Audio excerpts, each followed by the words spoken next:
Murdered and left for dead, Keel returns to the land of the living with a cybernetic body, unbridled aggression, and deadly ordnance. Let's learn how best to use him and how to be as effective as possible with him.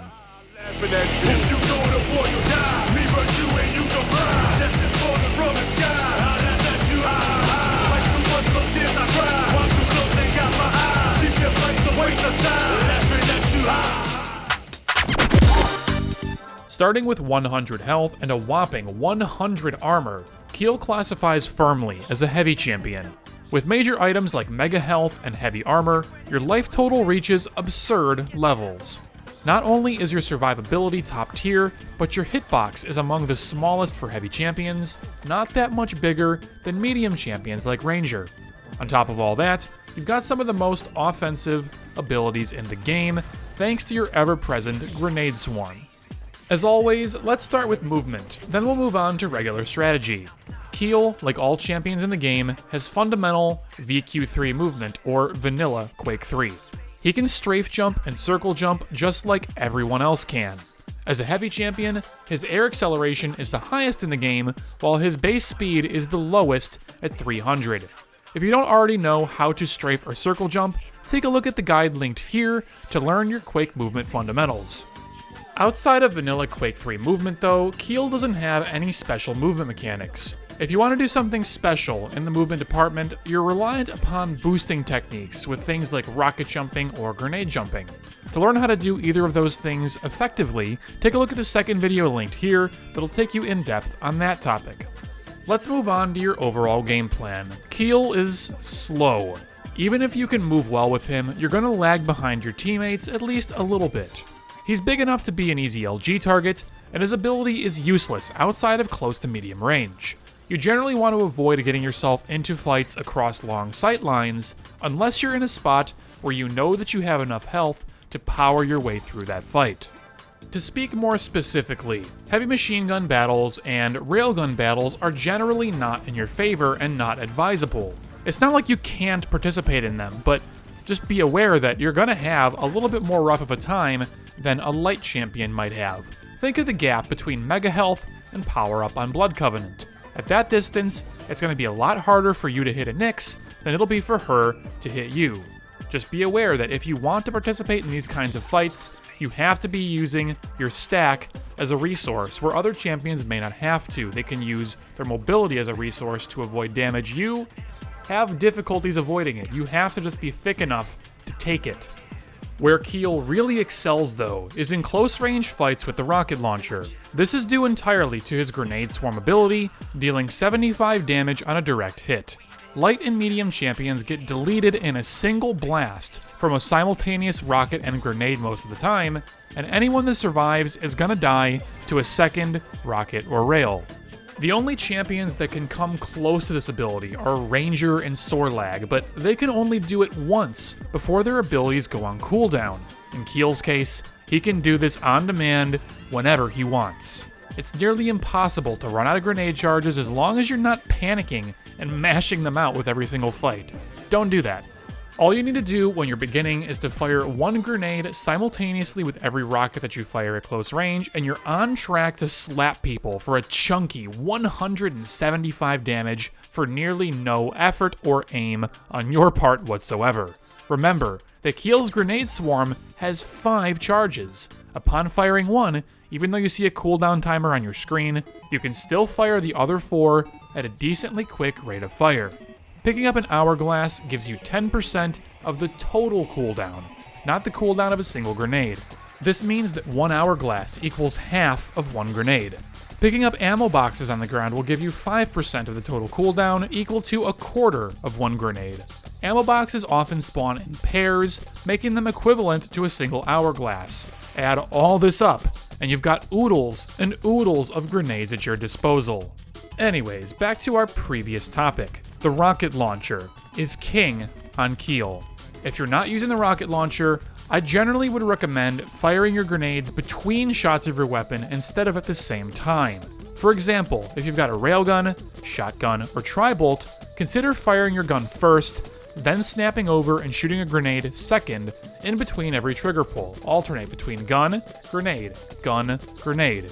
If you miss with your grenade, it literally doesn't matter at all because the cooldown is so short. However, if you get hits even 25% of the time, either directly or indirectly, you're adding a lot of damage to your fights, and your chances of winning overall will rise accordingly. Keel is quite literally a mobile weapons platform. No matter what gun he's got in his hands, he's always dangerous. Get in people's faces, smash them with grenades, and beat them with raw damage. Machine gun and lightning gun are where it's going to get awkward for you when you're playing as Keel and you're trying to mix grenades in with your gunfire.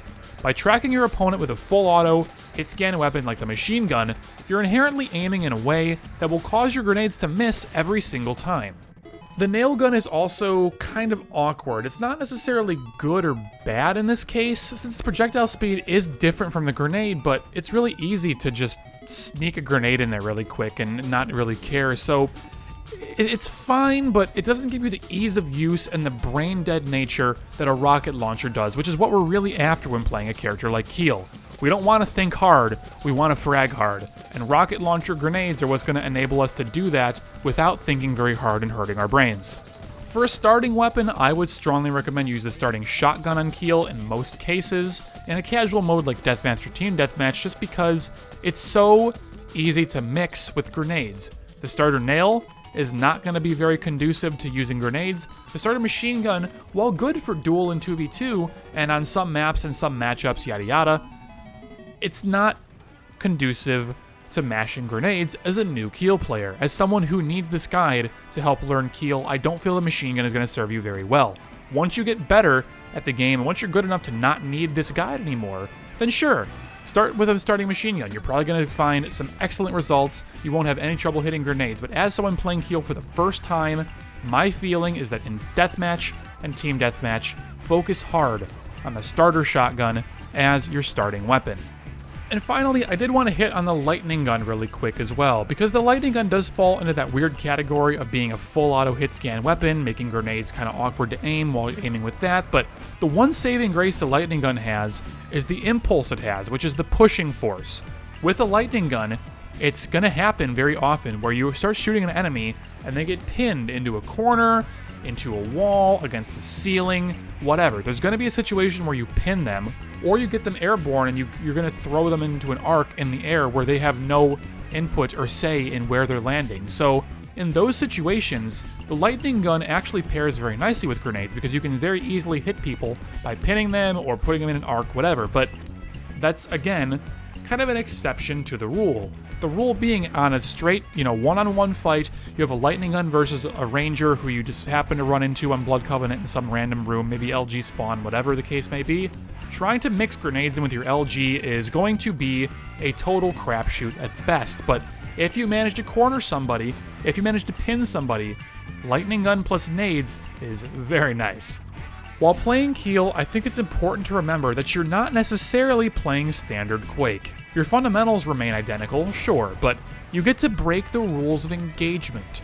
You consistently deal big damage when you shouldn't be able to deal any damage at all. Not to mention that disruption of your grenades exploding in people's faces is going to push them around and mess up their aim as well. Keel makes Quake feel like a much faster Twitch shooter than it already is, because he can delete people so incredibly fast. Use that to your advantage against your opponents. Get in their face with rockets or shotgun or whatever, smash them to bits with grenades before they can even react, and you're sure to find success.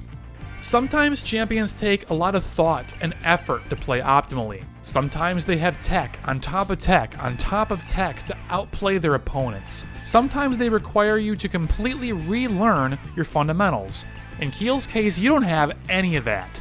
Your only goal in life is to get close to people and click on them. Shoot weapon, alternate to grenade, shoot your weapon again, smack him with another grenade. See ball, hit ball. See guy, shoot guy.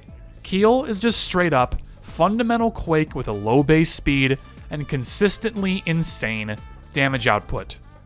If you really wanted to stretch for tech with Keel, you could lob grenades into areas you otherwise couldn't reach with regular guns, much like a budget tri-bolt. You can time grenades in doorways to hit enemies when they're coming through, maybe covering your escape if you're low on health. You could take the time to learn that they take 2 seconds to detonate from the moment you fire them, enabling you to set complicated traps or to boost you across the map with grenade jumps. But really, I think all of that is a big waste of time if you're not trying to be a high-level dueler. Keel is by no means the thinking man's champion, so don't make him more complicated than he needs to be. He likes hitting people really hard at close range, so set yourself up to make that happen whenever possible, and you'll be sure to find success with this champion. Thank you all so much for watching, and I hope that you learned something new. If you have any questions about Keel, or any strategies that you would like to hear about that weren't covered here, I encourage you to leave them in the comments section below. For more educational Quake videos, please consider subscribing and enabling notifications so you don't miss anything new. I also stream on Twitch on most weekdays, so be on the lookout there as well. Finally, I'm very active on both Twitter and Discord, so if you wanted to get a hold of me or join a community of over 1,000 like-minded nerds, you'll find the links to those areas in the description box below as well. Thanks again for watching, guys, and I'll see you in the next one. Take care.